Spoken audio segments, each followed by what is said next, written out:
Bienvenidos a un nuevo segmento de la Escuela de Gestión de la Construcción en el marco del radio de la Cámara Argentina de la Construcción. Hoy nos acompaña el licenciado Sebastián López Pereira, que es consultor de la Cámara Argentina de la Construcción, profesor de la Escuela de Gestión, titular obviamente de su consultora Marketing y Estadística. ¿Lo digo bien? Sí, perfecto. Y el desafío de esta mañana va a ser breve con Sebastián, porque cada vez que nos hemos juntado a charlar suelen ser largas las conversaciones, porque nos caemos bien, nos llevamos bien, tenemos un montón de aspectos en común y nos gusta conversar a los dos. Así que hoy vamos a intentar mantenerlo en el formato de cápsula de la radio para que ustedes no se aburran y el video realmente valga la pena y sirva para los fines que está buscando.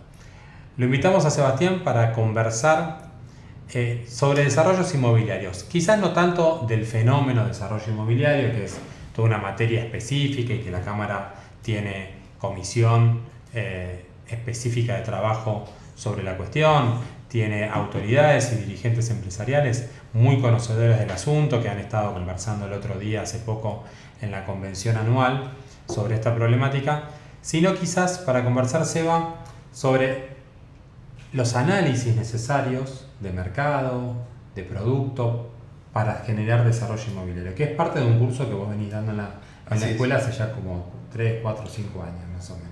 Sí, bueno, primero que nada, Seba, gracias por la invitación y vamos a ser breves.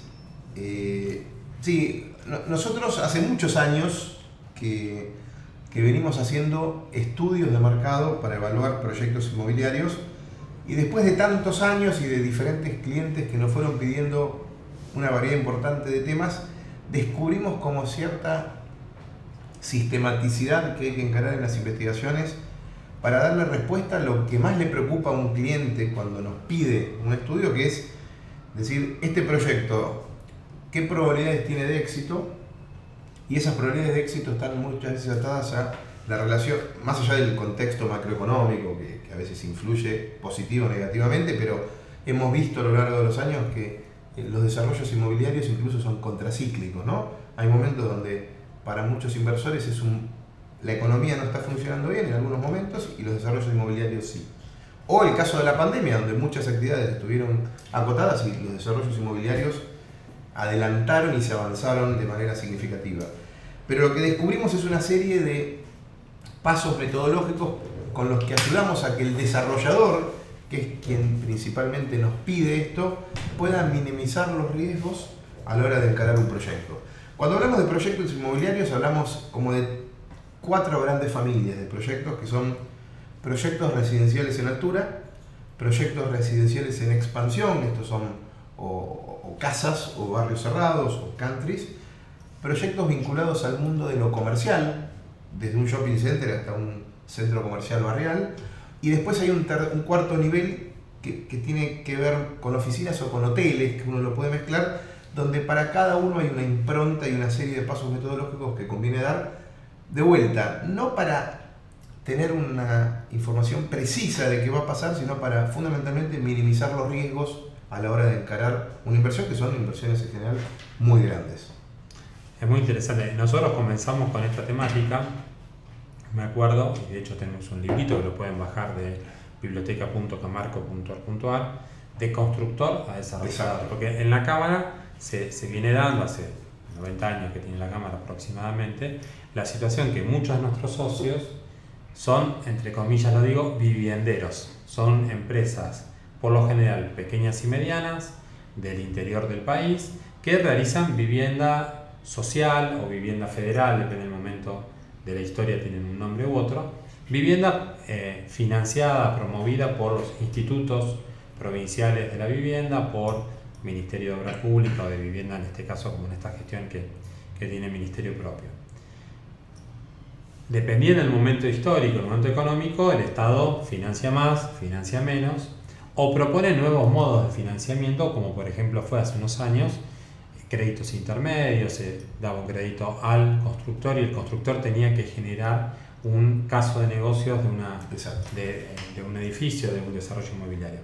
Entonces, ¿cómo el desafío para la Cámara es cómo transformamos o cómo ayudamos a que el clásico constructor de vivienda vinculada a la obra pública, que viene con una metodología de trabajo, recibe una licitación, la estudia, oferta, eventualmente la gana, la construye. ¿Cómo cambia ese rol? Cambia de sombrero y pasa a ser desarrollador. Claro, pasa que es un rol muy distinto, ¿no? Nosotros tuvimos experiencia con algunas administraciones provinciales para evaluar el potencial de proyectos que encaran los institutos provinciales de la vivienda o los departamentos que correspondan, pero en general tienen requisitos distintos, primero porque parten de una tierra que muchas veces es una tierra pública, hay razones diferentes que explican por las cuales ese desarrollo se hace. Creo que el desafío del desarrollador es mayúsculo porque el desarrollador en realidad funciona como una especie de gran árbitro donde juegan otros participantes, porque juega una empresa constructora, juega un dueño de la tierra, porque la tierra es el elemento central del desarrollo inmobiliario, porque se hace en un lugar por determinadas razones. Después hay, como decía recién, la empresa constructora, hay arquitectos, hay futuros clientes y hay una estrategia de financiación. Entonces, el rol del desarrollador puede o no ser la empresa constructora, pero sin duda es mucho más amplio que el típico constructor, que lo que tiene que hacer es un trabajo muy difícil, pero orientado en la producción de un bien. El desarrollador como que se sale de la producción de bienes y hasta se tiene que preocupar por qué estrategia comercial va a utilizar para vender el espacio comercial que tiene un desarrollo de vivienda, ¿no? Es muy complejo. Imagino que la variable o la dimensión socioambiental queda más del lado del desarrollador que incluso del constructor. Me refiero a lo siguiente. Para que un negocio sea buen negocio y, por ejemplo, hacer un edificio residencial en altura en tal lugar, en tal tierra, tengo que asegurarle a los futuros clientes ciertas redes alrededor, tanto de infraestructura como colegio, cultura, provisión de alimentos. Digo, el desarrollador, ¿cómo se pone a mirar ese desarrollo de la zona donde va a suceder la obra? Bueno, ese es parte del pedido. Nosotros, uno como investigador de mercado, que mi rol, yo siempre digo, más que consultor es ser investigador de mercado, porque lo que le damos son elementos que permitan entender cómo funciona el mercado. El mercado tiene componentes de la oferta, componentes de la demanda. Depende la fase en la cual un desarrollador nos contrata, el alcance va cambiando. Muchas veces el desarrollador ya tiene el producto y tiene el lugar y lo que nos pide es ayúdennos a ver qué pasa acá, que esto es un problema que no se está vendiendo. Esa es la situación más compleja. Y otras veces es mucho más inicial, es un desarrollador que ya tiene marcado por diferentes motivos, porque hay un amigo, porque hay un conocido, porque alguien le presentó un terreno, y a partir de ese terreno lo que nos solicita es un trabajo para entender, dado un proyecto que él tiene, muchas veces es un sueño que tiene, mira, me encantaría hacer esto, ¿cuánto de mi sueño es validado por el mercado? Y a partir de ahí es donde uno empieza a entender, bueno, cuáles son los elementos que atraen a un cliente, contra quiénes competís, cuáles son los elementos que el cliente solicita, el cliente me refiero al que va a comprar el metro cuadrado, y cuánto se los estás dando. Uno, por ejemplo, evalúa, hay proyectos inmobiliarios muchas veces que se hacen bastante afuera del kilómetro 40, que es un problema, es el kilómetro 60 más problemas todavía. ¿Por qué problemas? Claro, ¿qué pasa? Se hacen desarrollos que son hermosos. Vos mirás el plano y decís qué lindo, unas viviendas hermosas, cancha de golf hermosa, pero ahí va a ir a vivir alguien, sea días de semana, sea fines de semana, y en general la gente no solo le gusta vivir encerrado en su casa, sino que tiene vida social y que además tiene que comprar cosas, tiene que salir a tomar un café, quiere ir a una farmacia. Entonces, proyectos que son hermosos, que se olvidaron de entender que el consumidor no solo vive adentro de la casa, sino que tiene una vida más allá de todo. Entonces, te encontrás con proyectos que son fantásticos desde lo técnico, bien desarrollado, viviendas hermosas, urbanizaciones hermosas, arboledas, todo lo que tiene que tener el proyecto, pero que no tiene un elemento central, que es vida social. Nos pasó hace muchos años con un cliente que estaba tan aislado el proyecto que la gente que vivía ahí no podía encontrar ni siquiera un jardinero, porque para el jardinero era un problema en ese proyecto. Entonces, el entorno, después te parece el tema de agua, luz, cloacas, pero bueno, son cosas que uno las puede ir encontrando también en el plano básico de la parte constructiva, pero el entorno del proyecto hoy, y esto más que nunca, es relevante porque después de la pandemia se aceleró el proceso de que las familias eligen ir a vivir a desarrollos inmobiliarios de baja densidad, estos que están en los suburbios, Pilar, Canning, Hudson, donde sea. Y la clave del éxito de los proyectos no es solo que tenga buen precio, que esté bien desarrollado, sino que tenga vida alrededor del proyecto. Al final lo que el ciudadano busca es vida ciudadana. La gente quiere vivir en una ciudad, por supuesto que no quiere vivir en el centro de la ciudad de Buenos Aires, donde tenés que tocar bocina para cada esquina, o escuchás bocinazos en cada esquina, pero de todas maneras nadie quiere ir a vivir al medio del desierto. ¿Qué opinas de este concepto que se viene trabajando hace ya bastante de ciudades de 15 minutos? Es un tema que nos plantean regularmente. Creo que hay dos lecturas de la ciudad de 15 minutos. Parece que hay una lectura muy ideológica que tiene que ver con que nos quieren encerrar. Hay una lectura, creo que politizada, de la ciudad de los 15 minutos, en la cual hay muchas críticas. Creo que sí hay una lectura un poco más urbanística de las ciudades de 15 minutos que tiene que ver con que hoy la mayor parte de los ciudadanos / consumidores no quieren destinar tanto tiempo al traslado. Vos tenés unos años menos que yo, pero cualquiera de nosotros estábamos acostumbrados a ir a la facultad en tren, volvíamos, yo qué sé, teníamos 20 años y ponele que no trabajaras, te ibas a la facultad y tenías 1 hora y cuarto de tren de ida, 2 horas y media por día. Hoy muchos chicos están, no digo que todos, pero muchos chicos están prefiriendo ante las opciones elegir una universidad más cerca. Lo mismo pasa con los colegios, lo mismo pasa con el empleo, lo mismo pasa con hacer las compras. Antes la gente se trasladaba capaz que media hora para ir a un hipermercado y hacer una compra que duraba capaz que 2 horas. Hoy ese mismo consumidor prefiere ir a un supermercado que le queda a 5 minutos de su casa y hacer una compra que se resuelva en 15 minutos. Entonces hay una preferencia en el ciudadano / consumidor por destinarle menos tiempo a los traslados. Ahora, eso implica también que la distribución de servicios tiene que ser homogénea alrededor de las ciudades grandes, porque las ciudades grandes existen y no se van a poder cambiar, y eso no es tan así. ¿Qué te termina sucediendo? Nosotros hemos hecho mucho trabajo con vos en la escuela y con la cámara, donde vos ves algunos segmentos socioeconómicos que este mundo de las ciudades de 15 minutos le quedan en un planeta que no es el de él. Claro. Y lo vemos particularmente en muchachos que trabajan en la industria de la construcción, que viven capaz que en González Catán y tienen una obra en Retiro y tienen 3 horas de ida y 3 horas de vuelta. Entonces, creo que es una aspiración. Yo creo que el número 15 es más un número de marketing, otra cosa, pero por detrás hay algo que es cierto. En la medida que los consumidores / ciudadanos lo pueden hacer, siempre eligen cosas de cercanía. Pero las ciudades ya son grandes y ya son complejas de por sí, ¿no? Habrá que repensar, hay 1000 libros y 1000 conferencias, repensar las ciudades eventualmente. Creo que lo que se pone en jaque, o lo que se pone sobre la mesa más que en jaque, es el viejo lema de la Cámara, que es la construcción en la industria del bienestar humano. Entonces, desarrollemos y construyamos cosas que realmente vayan a hacerle la vida más vivible a todos los ciudadanos, ciudadanas, a todas las familias, ¿no? Porque es muy interesante esto, tener supermercados cerca, tener el cine cerca, tener la biblioteca, la librería, hacer las compras, y que genera también un sentimiento de comunidad que se va revitalizando después de tiempos de grandes masificaciones. Sí, igual yo digo, hay siempre fenómenos que se dan. Hay un libro interesante de Lipovetsky, un pensador francés, que habla que se dan los fenómenos contrarios de manera simultánea, ¿no? Porque al mismo tiempo que hablamos de ciudades de 15 minutos, la estadística concreta de la Argentina post pandemia es que hay más autos que antes en la calle.